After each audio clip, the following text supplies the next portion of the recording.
So, papasok na tayo sa ating bahay. Pansamantala tong titirhan namin nila. Makalat kasi bagong dating po kami, guys. So, parang bahay na rin. Ito yung kusina. Yan yung kusina. Yan ang magiging room nila amo. Mag-iina. Yan. Yan ang magiging banyo. Parang hotel na rin siya.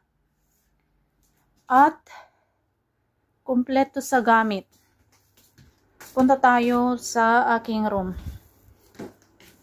Binigay ni amo na room ko. Mag-isa ako dyan. Yan, guys. Kung gaano kalaki yung room nila amo, ganun din kalaki itong room ko. Dalawang rooms to itong nirenta ni amo.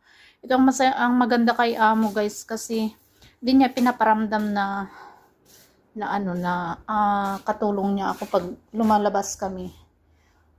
Minimake sure na niya na komportable talaga ako. Pag sinabi ko na pwede naman ako matulog dito sa sofa, sabi niya, hindi daw pwede. Kailangan ko daw maging komportable. So, yung panganay daw ang matutulog dito sa sofa bed na to. Tapos ako, may sarili akong room.